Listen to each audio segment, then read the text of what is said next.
Welcome to Al Ginkgo, your virtual campfire talk with fellow eclectics kindling knowledge synthesis. Assalamualaikum warahmatullahi wabarakatuh.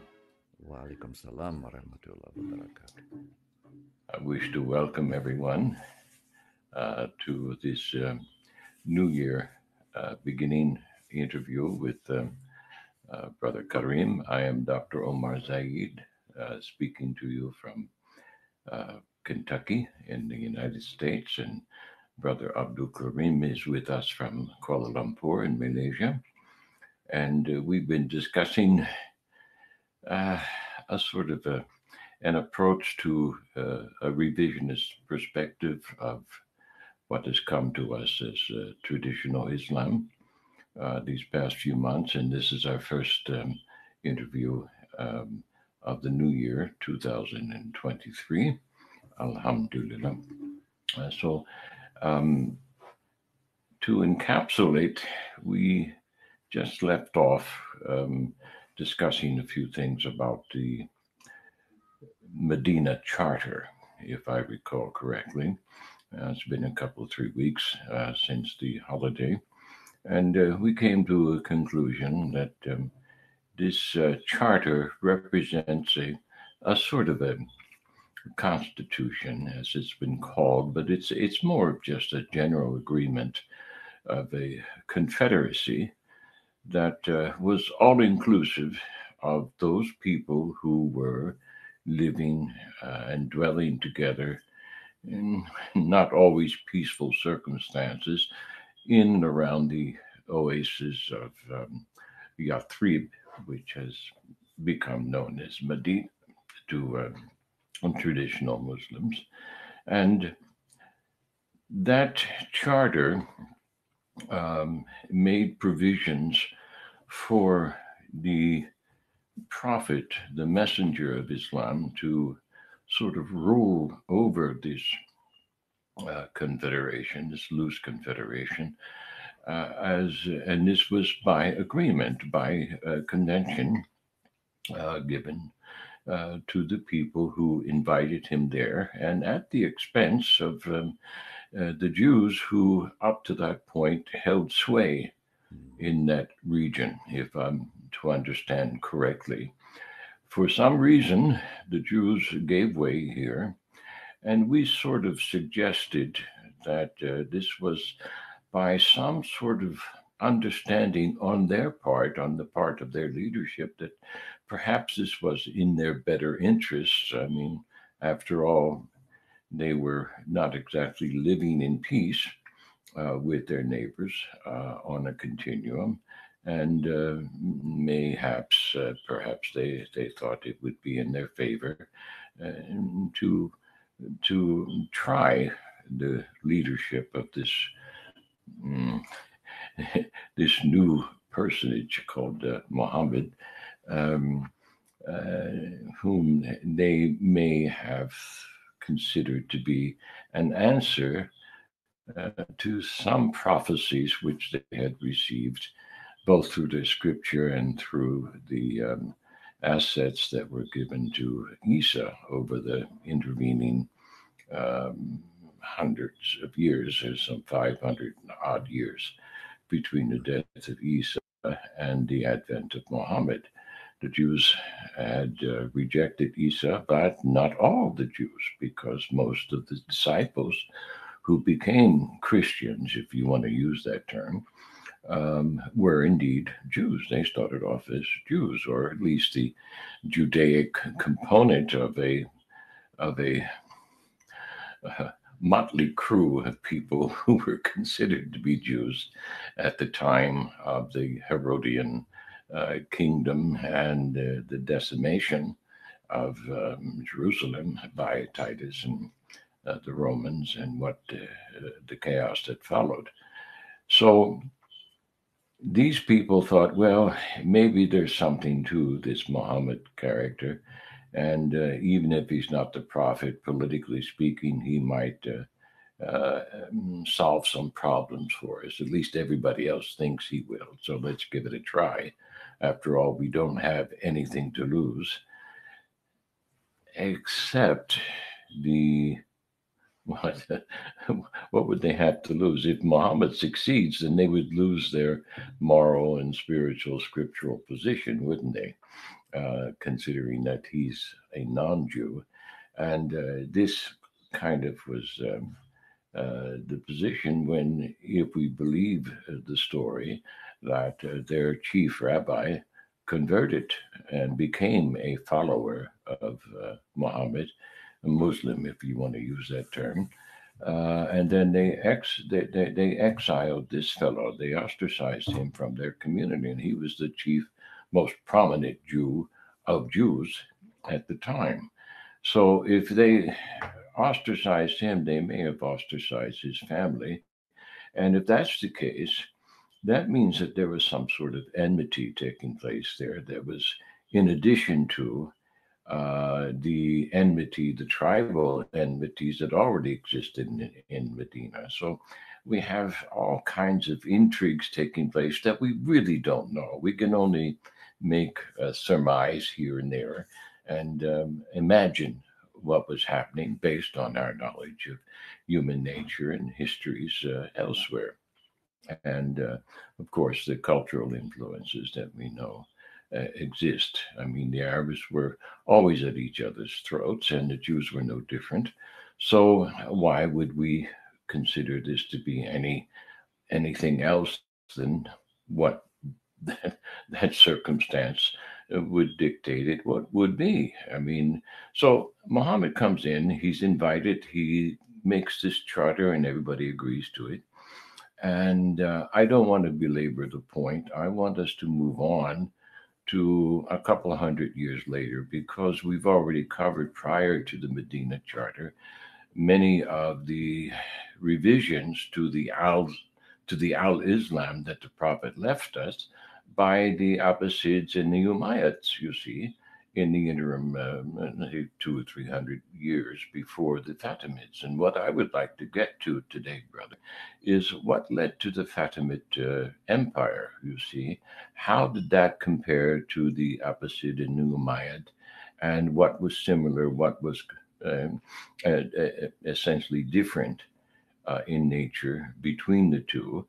So both of these forces, political forces, if you will, that which gave us traditional Islam and that which gave us today what we might call um, the Iranian position or of the Shia, if you will, which at that point was just a separatist movement. It wasn't really a worked out system of theology.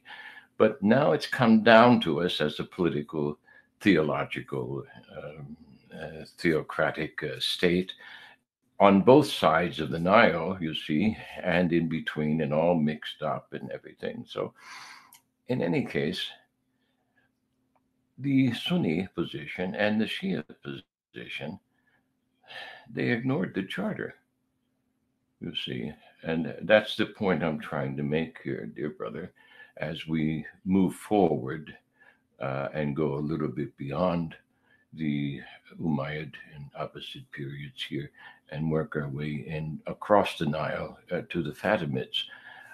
If you don't mind, um, what can you tell us about the events and the ideas and the concepts and the people that led us to the Fatimid position and its persecution of the Sunni position?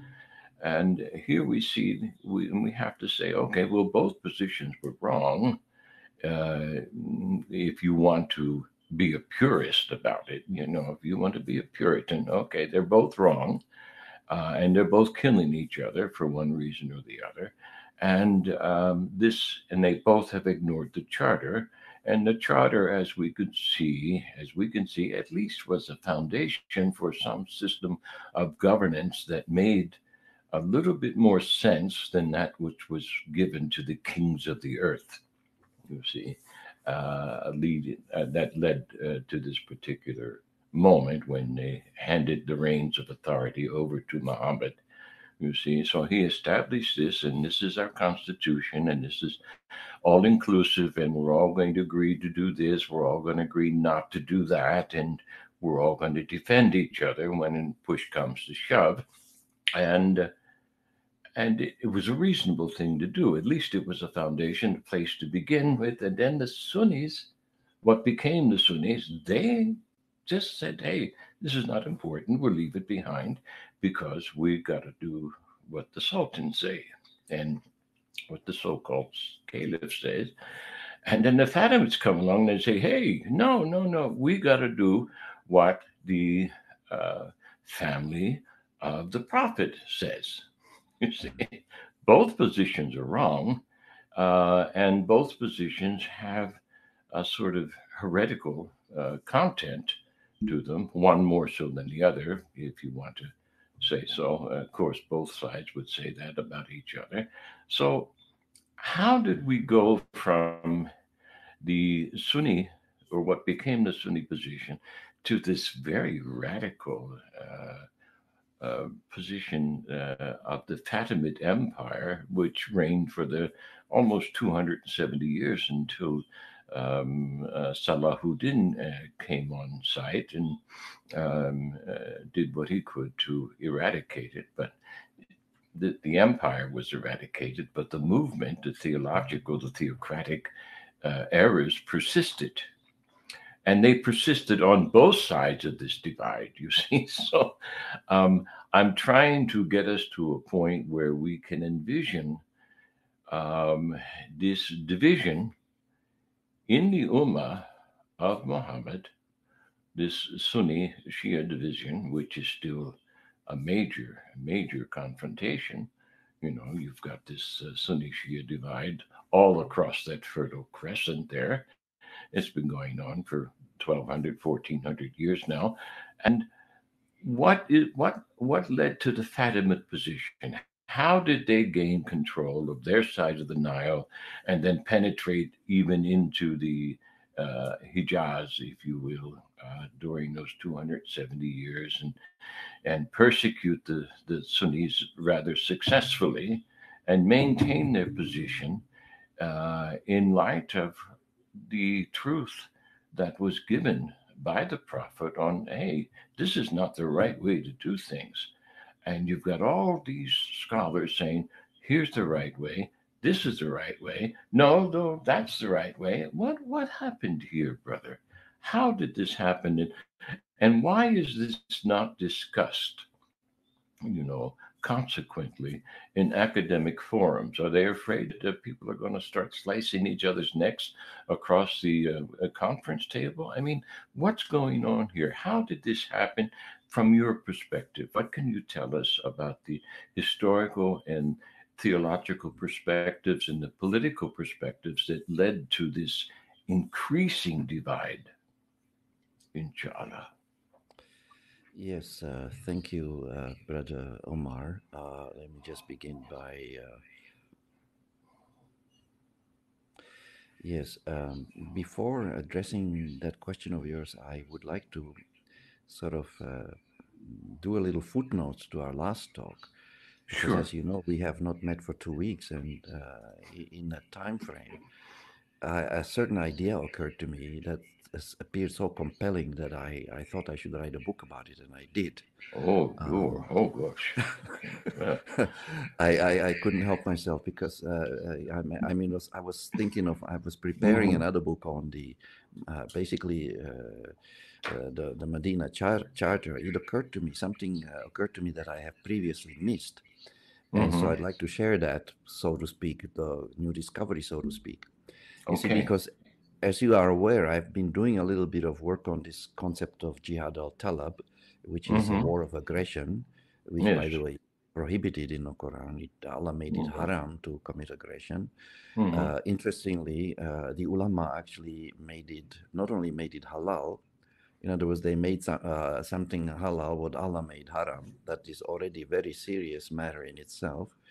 They even made this jihad al-talab into a collective requirement. into a sixth pillar of Islam. And just to remind the viewers, jihad al-talab is offensive war. It is not defensive war, which is permitted in the Quran. And jihad al-talab, you can find a summary of it in sunnah.com, in Sahih Muslim, in the book of jihad. It breaks it down into 3 stages. I perhaps don't need to go through that again. But the many Muslim scholars, ulema, have agreed that jihad al-talab, or basically spreading Islam by the sword, is actually a requirement in Islam, the sixth pillar of Islam. And the people that subscribe to this theory of offensive or a war of aggression, which, by the way, is also illegal under international law, the Nazi war criminals were tried and convicted of partaking in a war of aggression, and of course they were treated as war criminals. 22 of them were on trial, and quite a few of them were convicted and hanged of, participating in a war of aggression and committing war crimes. So this acceptance of this aggressive war was done on the basis of the recourse to the doctrine of abrogation, specifically the abrogation of about 120 to 140 peace verses in the Quran by one solitary verse, verse number 5 in Surah number 9, known as the verse of the sword. Some people refer also to the verse number 29 in the same surah. But the luminaries that included that supported this really unbelievable teaching, which very seriously corrupted the teaching of the Quran by transforming essentially a deen of peace into a deen of war, as Abu Bakr al-Baghdadi, the leader of ISIS, put it. I quote, "Islam has always been a religion of war." End of quote. Of course, he was wrong, but even a number of modern, Islamists support this view. They include Ibn Taymiyyah, Maududi, and Said Qutb. But among the classical scholars, we find a selection, also a number of persons who supported this doctrine, and they included Imam al-Shafi, Imam al-Ghazali, Ibn Khaldun, Ibn Rushd, and I believe there was one other chap, so I was puzzled. How is it possible that scholars of ulama of their stature actually embrace this very odious doctrine that runs so contrary to the teaching of the Quran? What happened? Of course, I have some ideas on that, but I don't mean to sidetrack from that at the moment. But what I wanted to highlight, that the insight that came to me during that break that we had, was that actually, you see, I kept asking myself, well, what exactly is the Sunnah of the Prophet? Because we have a couple of groups on Clubhouse. We are sort of Quran-centric, or some people call us Quranists, or some people call us, Quraniyun and what have you. These people forget that the Prophet himself was the first Quranist. I don't know where they get the idea of using that term in a derogatory fashion. He was a Quranist because that is what he followed. He did not follow Bukhari. He did not follow any of the other hadith books. So I was thinking, and also all of his wars, he waged anywhere between, I think, 29 to 64, depending on who you believe, military encounters. And I agree with the view of Muhammad Abduh and others that all of the Prophet's military engagements were defensive in nature. In other words, he never ever waged a war of aggression. That was not his sunnah, you see. His sunnah was to defend himself and his people. And that sunnah of his is actually exemplified and illustrated by, well, the very Pact of Madina that we have been looking at. It is a record of his sunnah as a defender, as someone who, yes, when he was forced, he would fight back against oppressors, but he would always do so in the context of self-defense, or perhaps in some cases fighting against persecution, which is the only other ground, I believe, in the Quran for fighting someone.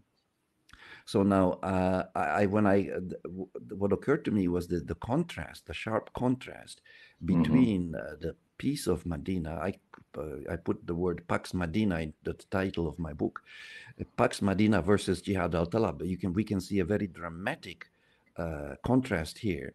The Prophet is a peacemaker, but the ulama who justified the doctrine of jihad al-talab, of aggressive war, turned his sunnah completely upside down and turned it into basically a way of war, which it was not. So the rendition, the articulation of jihad al-talab as something required of Muslims was actually a falsification, if you like, of the real sunnah of the Prophet, which was the way of peace. Self-defense, and of course we have seen an extension of that in the Treaty of Hudaybiyah, which was also another example, a stellar example of his peacemaking activity. And finally, of course, the reconciliation in Makkah of the pagan Quraysh with the people from Medina was a third example, a kind of culmination of his sunnah as a peacemaker. So his sunnah, first and foremost, was, I think, at least in the area of politics, one of peacemaking. And there's even a hadith, which I consider to be true, even though I don't consider the hadith to be revelation, and I don't think that we should use the hadith as a basis of Islamic law, and I don't think we should think of, unless perhaps you could argue, unless it is fully supported by a Quranic verse. In that case, well, Yes. you don't really need the hadith anymore because it's in the Quran. But anyway, so the hadith says that the Prophet said to his companions one time when they asked him a question, and then he replied by saying, well, shall I tell you something which is better than fasting, prayer, and pilgrimage? And then they asked him, well, what is it, Ya Rasulullah? And he said, it is to make peace between people who are fighting each other, you see. So this hadith, I think, is true. I accept this as true, even though it may not be the exact verbatim words of the Prophet, because it reflects the letter and the spirit of the Quran, very accurately. So this is what I wanted to highlight, is that our understanding of the Sunnah of the Prophet, the mainstream, has been actually seriously distorted. Because when you speak to a mainstream Muslim today, he will tell you that if you follow Bukhari, you are following the Sunnah of the Prophet. I'm sorry, that is not the case. Why? Simple. Did the Prophet follow Bukhari? No. So how can you say that to follow Bukhari is to follow the Sunnah of the Prophet? You are following something that he never even heard about, let alone followed. He followed the Quran. That is the real authentic Sunnah of the Prophet, to follow the Quran. Anybody who follows anything else is following something the Prophet never followed. Now, I'm not saying that you have to throw all this Bukhari and the others out. No, you can keep it as a source of information about the past, or even if you want to consult these sources for the occasions of the revelation, I have no issue with that.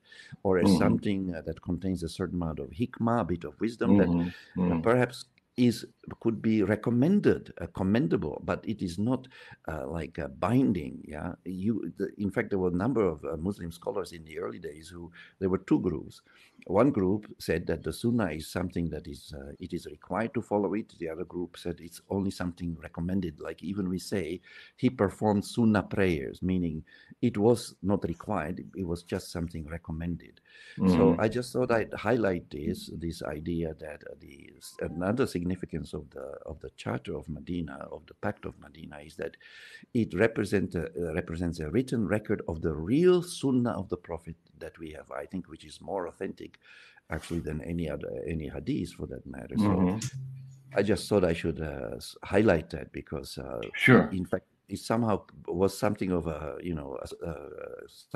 discovery for me as well. When I kept thinking about this, because people nowadays, as you know, make a great deal about the Sunnah of the Prophet. And I don't deny that he had one. It is clear that the Sunnah of the Prophet is not mentioned in the Quran, but that it doesn't follow, therefore, that he did not have one. Allah Ta'ala may have had his reasons for not mentioning the Sunnah of the Prophet. Maybe the people would become too obsessed by the Sunnah of the Prophet and could be drawn away from the Quran. And in fact, that it actually happened. According to it appears so, It appears so, Yeah, and they even abandoned the Sunnah after that, and they began to follow the work of the scholars, you see. So this was a sort of gradual departure from the Sirat al-Mustaqim. And I think that the condition of the Ummah, I have a subheading there called Trauma of the Ummah, is due today mainly from that reorientation of the Muslim Ummah from the Book of Allah to the books written by human beings, which we call the books of the Hadith. So if the Ummah wants to rise up again, and Mm-hmm. inshallah it will, it has to turn back to Salafis are half right when they say we have to go back to the Quran. And if by following us by Sunnah they mean following the Quran, then they are fully right. But some of Mm-hmm. them, I fear, they mean that going back to the Sunnah means, going to Bukhari and what have you. That is problematic. But in any case, if the Ummah wants to rise up again, as inshallah every Muslim wants that to see that happen, the Ummah will have to return back to that text which has, made it possible for the Ummah to become a leading civilization in the world. So anyway, I thought I should just make a clarification on that the significance of the Pact of Madina, that it illustrates the real Sunnah of the Prophet, which was to defend himself rather than to go on the offense and try to convert people with the use of force, which of course goes against the verse in Surah Al-Baqarah, verse 256, La ikraha fid din. So he followed the Quran, he complied with it. And then we see the contrast that unfortunately the scholars who promulgated jihad al-talab, they in fact have departed not only from the Quran, but not just from the Sunnah of the Prophet, but also from the Quran, you see. Mm-hmm. So we cannot take these interpretations seriously. On a final note, I would like to mention that Yusuf al-Qardawi, in his book called Fiqh of Jihad, published in 2009, you can Mm-hmm. find book reviews of it online. Just look for, maybe you can Google what is new in Yusuf al-Qardawi's Fiqh of Jihad. It's a long book, but the book reviews are shorter. You will read there that, in fact, Yusuf al-Qardawi himself came to the conclusion that there really is no basis for wars of aggression in the Quran. In other words, the whole concept of jihad al-talab was actually unfortunate, a step in the wrong direction, if I Mm-hmm. put it that way. So I'm putting it fairly softly. But so even a leading Sunni alim is actually now saying that this interpreting the Islam as a religion of war is very very wrong. It should have never happened in the first place. But anyway, so I just thought I make that clarification. Yes, I came across those thoughts and similar observations and comments and positions when I was editing papers in Malaysia that were written on the from the perspective of the military and police and psychological entities that were dealing with ISIS-oriented terrorists in Southeast Asia. And they all came to the same position that there is no war of aggression, and that they were re-educating these terrorists with that in mind. There's no evidence for this, and yet it sort of became a major platform for many modern Islamists, if you will. And to add something more to your position here, if we are to return to the Quran, and I'm certainly in full agreement with that, we need to revise our understanding of the interpretations, not the ones that were handed to us, because they're certainly flawed. That's demonstrable in hundreds of cases, and as you've already outlined with just this one particular position on the war of aggression. I mean, it's very demonstrable that what we've been handed has gross error in it. So we need to go back to the etymological positions of and the nunetic positions. Well, what do these words really mean? And what do these letters that compose the words really mean? What is our source creator actually trying to tell us with this thing, this book that we call al-kitab, the book that we call al-Quran, you see, what is it really saying? I don't think that we've been given a solid foundation other than that which is based on faith. Faith alone in our source creator, okay, well, that's all right. Faith in his prophets, okay, that's okay too. But there are certain passages there that says, and if they're translated reasonably well, we don't presume the importance of one prophet over another. So we don't favor one prophet more than another prophet. So what is all this favoritism that's been given in the hagiography for both Muhammad and his companions? You see, they've been sainted. And this is a position of error that I've always had as an outsider, with one foot on the outside and another foot on the inside of Islam and academic Islam. I'm there as an observer, trying to participate as much as I can, but I'm saying, oh gosh, I have limitations because I don't understand the Arabic. And then I come to understand this Arabic that's used in the Quran is not street Arabic. And it's not the same sort of contextual representation that was handed to Pharaoh in their particular scriptural presentations of what they understood to be, prophetic, if you will. So what's going on here? We haven't been handed what the Quran really, in essence, is.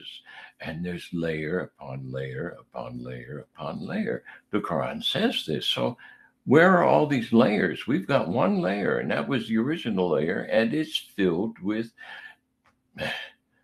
errors.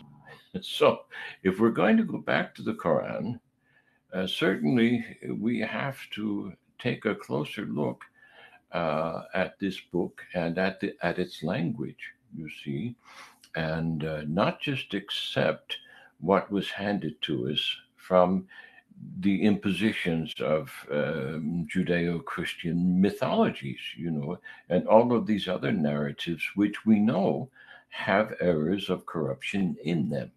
And yet they're used in the tafsir, you see, to explain a fresh book that said, hey, we came to correct what came before. This book corrects what came before, and it completes what came before. So if there's corrections to be made, what are they? And if it's a completion to be made, what is that? And if you're going to complete something, what came before it? Which means you have to go back to the etymology of what came before and correct those errors as well. All of that has been ignored, you see. So if we're going to participate and at least guide our students and those who are interested in this kind of revision, these things which I've just vocalized need to be stated. They need to be addressed. And I'm certainly not going to be involving myself in that, other than just be a signpost and say, this way, we got to go this way if we want to get to the root of what the Quran is really all about and what we should be all about as the Quran's disciples, and if we want to use that word, disciples of Muhammad as well. So, and disciples of truth, you see, what he came to correct and what he came to complete. It's far from complete as far as I'm concerned, and it's far from being corrected as far as both you and I can see. So we're involved in that process. Alhamdulillah. And may it please Allah subhanahu wa ta'ala to grant us further clarity and correct position as we attempt to correct these errors. So, brother, did you actually write a whole book on this in these last 2 weeks, or did you complete it? I mean, I've written a few books, and to write one in 2 weeks, you can basically get the foundation there, but then there comes a revision period. So I'm wondering, I have a couple of books that are still unrevised. They're not published yet because I just haven't had time to go back and do the proper revisions. So, what have you told us in this new book besides just indicating that the Prophet did not follow Bukhari?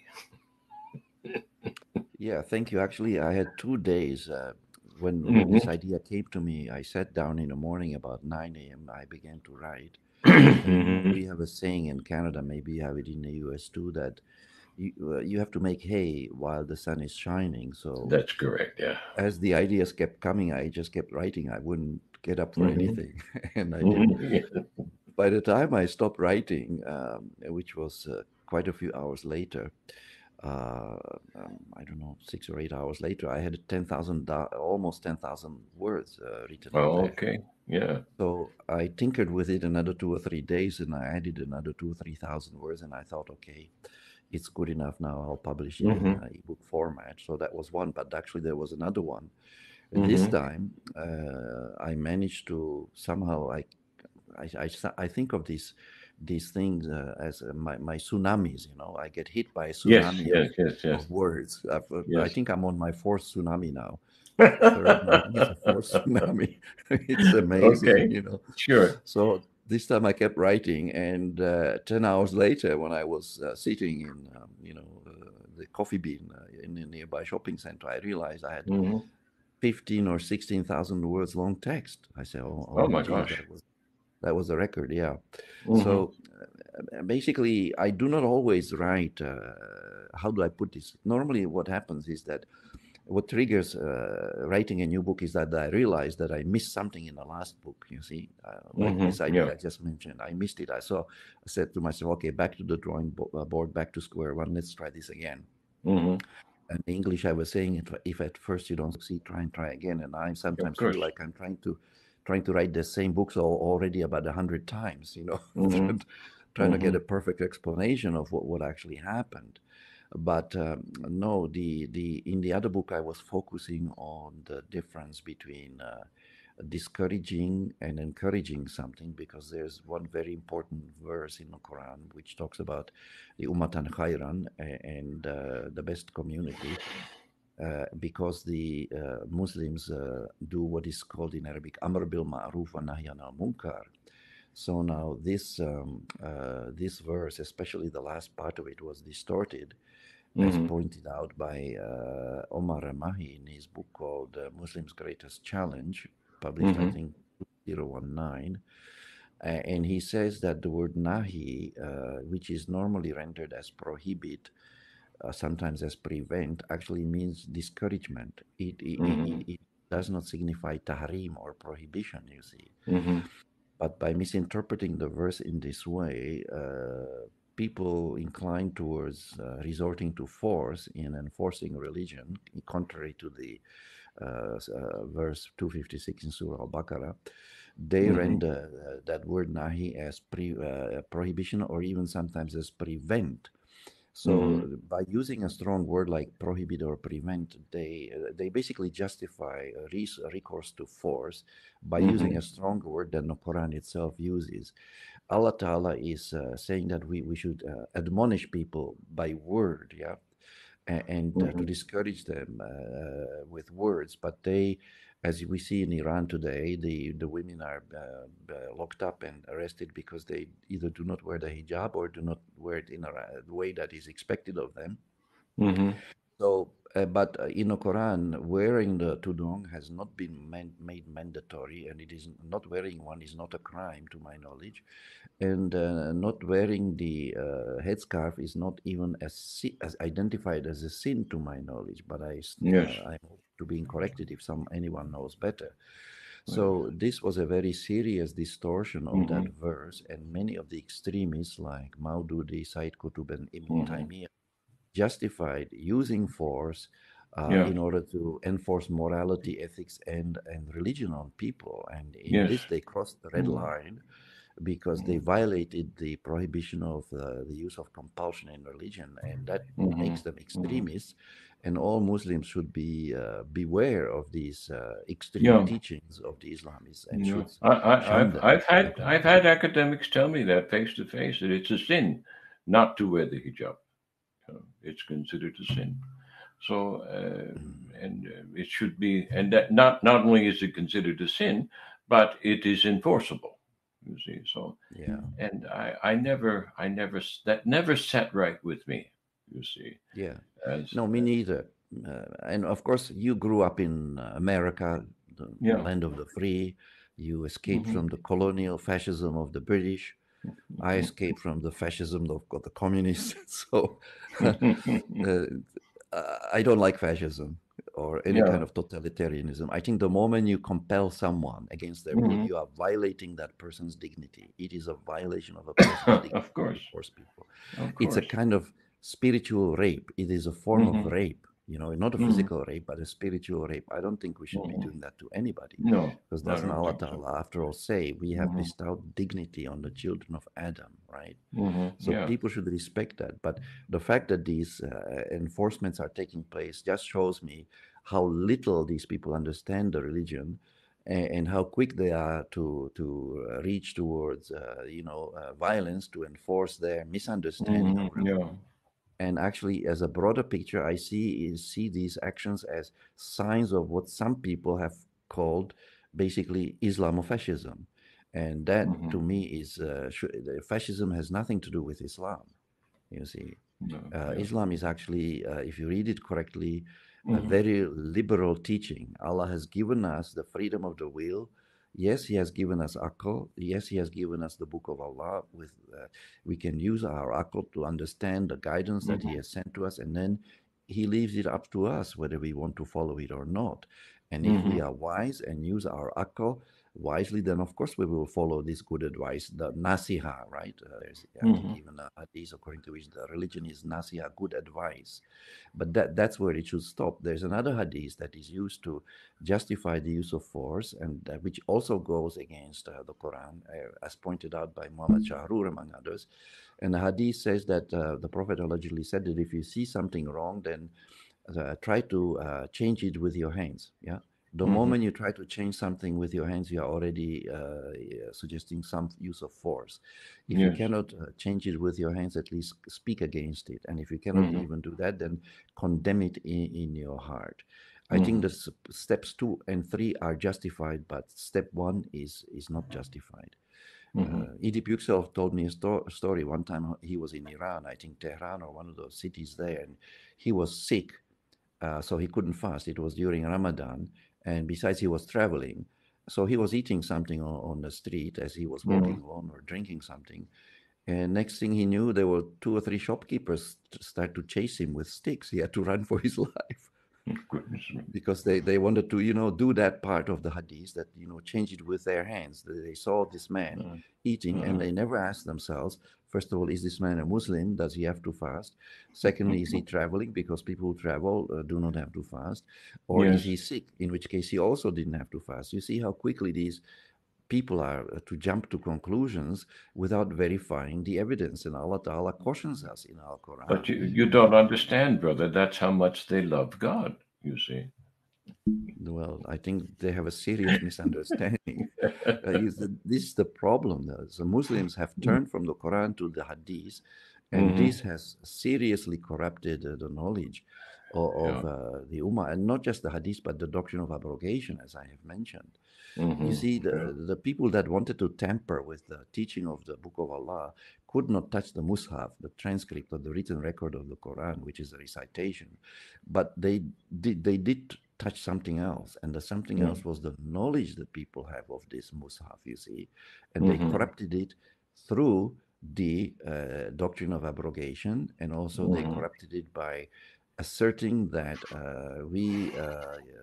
for instance, we cannot use our akal to understand, the Quran. There are 2 hadiths. They are repeated in Abdullah Said's book called Quran and Introduction. One of the hadiths says that the Prophet allegedly said, "Whoever expresses his opinion about the Quran has booked for himself a place in hell." Another hadith says something very similar. Anyone who uses his rai to express an opinion about the Quran has made a mistake, even if he is right in his opinion. So I think these 2 hadiths were invented or fabricated to basically shut down freedom of expression, to prevent ordinary Muslims from expressing any opinion whatsoever about the Quran. And even the scholars went even one step further when they declared that the word hawa, falsely, in my humble opinion, that the word hawa means capricious opinion. So when Allah says, "La tattabi'u ahwa'akum," do not follow your desires, the scholars they interpret that to mean don't follow your capricious opinion. You see, they replaced basically the word desire with the word opinion. They falsify. You talked about the meaning of words, right? And Yes. etymology. Here is another example how they falsified the meaning of a key Arabic term. And this is not the only instance that we have of this falsification. No. Perhaps the most No. famous example is Al-Shafi's rendition of the word hikmah as the sunnah of the Prophet. Where did he get that? And he is a native Arabic speaker. Yeah, Should we? I'm shocked when I hear people like you confess such things. These are major errors. These are not light matters. This is That's right. major, and how it has slipped by and under the noses of the fellows and ladies who consider themselves scholars and academicians. It Mind-boggling. boggles them. It boggles the mind that Yeah. they sit there and deny by ignoring the fact. You see, that's an act of denial. Well, we just won't talk about it. It's like talking about any other politically incorrect position. Well, we can't discuss it because, well, it's become taboo. Why is it taboo? Well, it's taboo because if we discuss it, we're going to put our positions, our income, perhaps even our lives in jeopardy. Oh, dear me. Is that why you're not discussing these matters? Is that why? Of course. Of course it is, you see. And I'll give you one small example. The I've forgotten his name right now, but he was he was assistant dean at ISTAC while I was there. And he asked me to diagnose the present. Uh, he asked me to write a white paper, on what the Muslim leadership should do in Malaysia to correct the position that they were taking because he saw it off course. And I said, well, why do you ask me to write this paper? I said, I'm first of all, I don't, I'm not a Muslim scholar. He said, look, you're a doctor. That makes you a detective. You diagnose it and then give us the cure. So I had a crack at it, and it took me a couple of months, and then I'm not quite as fast as you are with the writing of such papers, but I did take a crack at it, and I wrote a paper, and I said, well, what we need is a cultural renewal, and we need a cultural renewal based upon the ancient Chinese system that is pervasive in Southeast Asia. You can't just import the Arab position here. You've got to work with what the cultural root is, and the cultural root is the Chinese position. And the ancient Chinese position 5,000 years ago, I discovered, was pure monotheism. There were no dragons. There were no monkey gods. None of that stuff. There was heaven, the will of heaven, and the will of the leaders based on representing the will of heaven, so for the best of the community.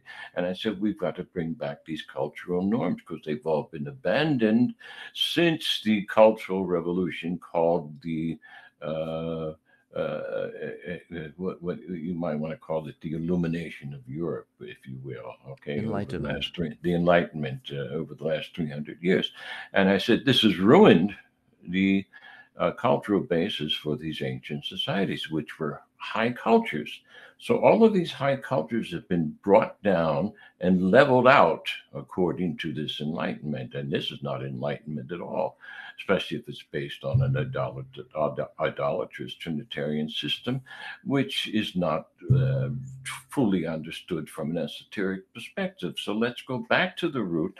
Let's go back to where these cultures started and examine them, and then bring back some of these cultural norms and festivals and music and traditional things which have relevance. I said, because, and I said in the paper, I said, all the students are coming to me and they're asking me, how is Islam relevant? It's not relevant. It's not relevant to what's taking place now in my life, in our community. And so I wrote this paper out. The vice dean was very pleased with it. We presented it to the chairman, to the dean at a board meeting. The dean just said, dismissed it with one phrase: it's not practical. It's not practical. So what does that mean? Does it mean it's not possible, or does it mean that, well, from a politically correct position, it's not practical, you see? And I think it meant the latter position, you see, because, hey, I diagnosed the problem. It wasn't a problem so much with Islam as it was with, or the Arab. It was a problem with the Arabist Islam, yeah, that's for sure. But with Islam, as the ancient Chinese understood it, and they were Muslims.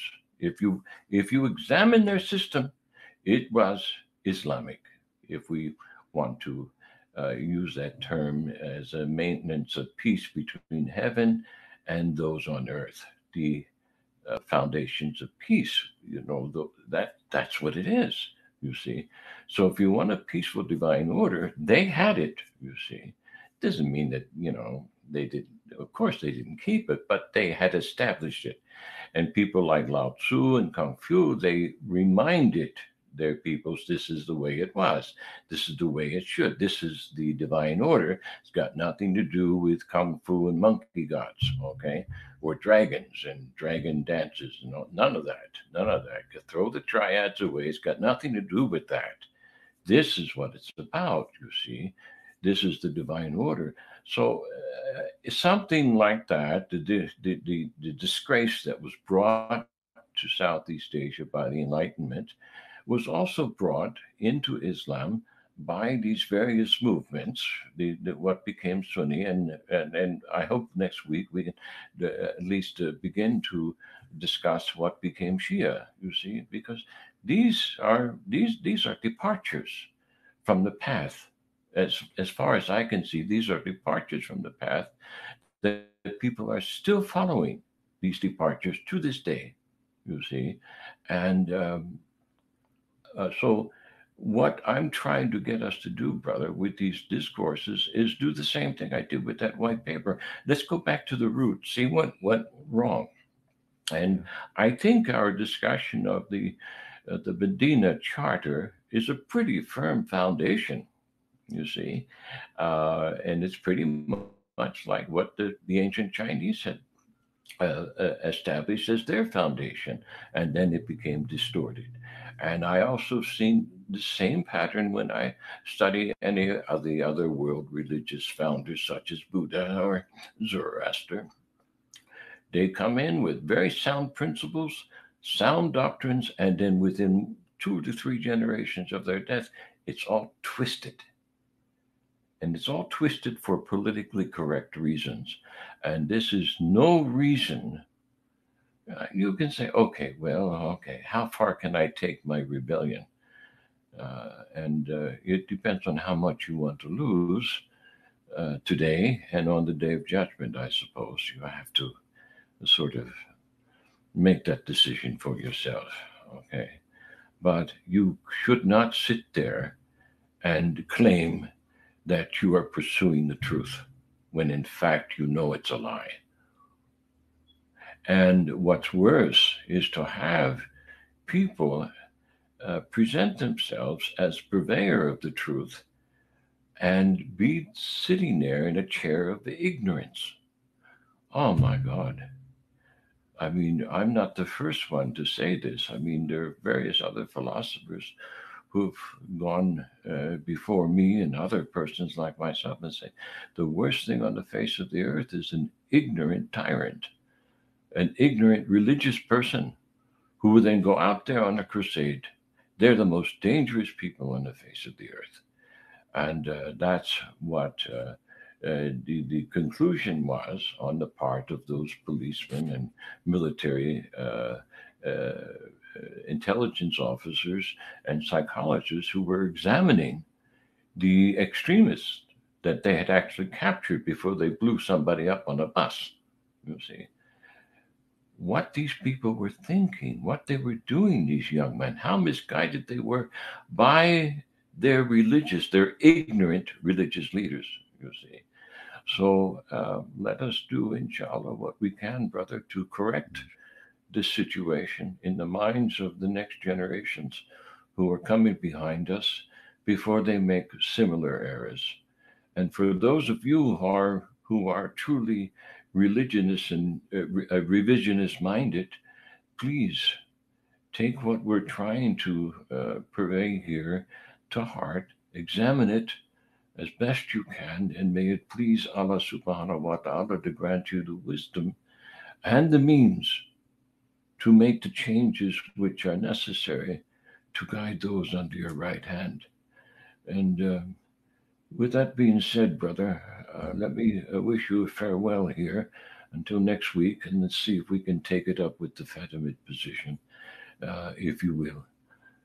So, wassalamu alaikum wa rahmatullahi wa barakatuh, dear brother. Thank you. Walaikum salam wa rahmatullahi wa barakatuh.